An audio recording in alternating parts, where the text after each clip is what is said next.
The project that we have developed was actually out of a personal experience. Last year, when I was on a motorcycle ride all the way to Malches Ghat, I did not see a pothole coming, and I actually crashed in a dim lit condition during 6:30 p.m. in the evening. So, what if I would have been aware of what is yet to come? Here, we are trying to implement a neural network based motorcycle ecosystem.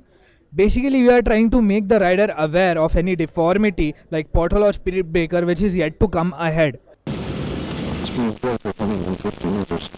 As you saw, the rider was intuited that a speed breaker was coming in next 50 meters, and here you see the speed breaker coming. What if the road type changes? Now you can see a gravel based road.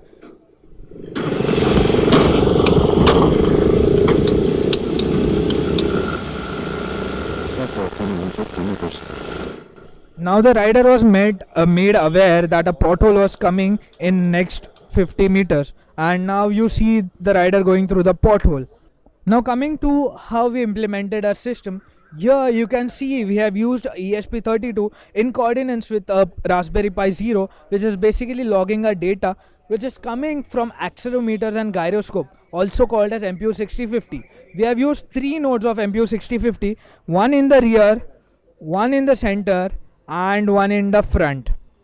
In the front you can also see that there's an ultrasonic sensor which is actually used to calculate the suspension travel. Now the suspension travel calculation is important in order to remove the noise and to avoid any falsified data. Our whole system is so robust that even if a thief tries to steal our motorcycle and he tries to cut off my main battery power supply, I have a secondary backup power which will last me for a 33-hour ride. Let's say if the thief just takes my ride away and my secondary power just kicks in and gives me the GPS coordinates for my motorcycle.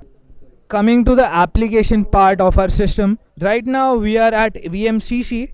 You can see the last night as we rode in from the main gate B all over to VMCC, we mapped the speed breakers. You can see the pothole and speed breaker data being collected by just two motorcycles in the span of one day. So the learning from this project is actually how to solve a real-time problem and come up with a solution that can actually be implemented as a product. While doing this project, we learned that practical is different and theory is different. To link both, it is a big task. So that's what we have learned new things in this project. Also, the eYantra lab, especially our lab, has experienced faculty who have done projects in robotics and other things which were very helpful for us. They were actively helping us through our project. First challenge we faced was mapping the speed breakers and potholes using the sensors that we had at our disposal. For example, we had a MPU 6050 at our disposal to use as accelerometer and gyroscope. But when we implemented that on our bike, we faced a lot of noise that wasn't supposed to be there and was corrupting our data all the way. So solving that problem was one of the main problem that led us to the solution that we have developed now.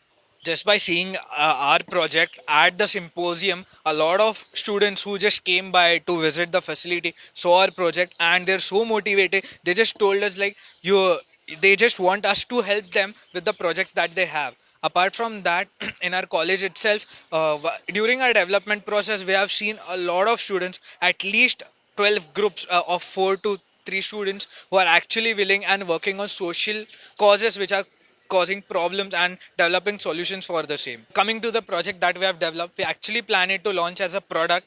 We require an incubation period of 3 to 4 months, but we have a business model ready which we try to implement, and we actually want our own startup having this product on road. We at least expect each and every rider to have our feature on their motorcycle enabled, because it is actually a crucial element which could actually be a real safety feature in the motorcycles in the future.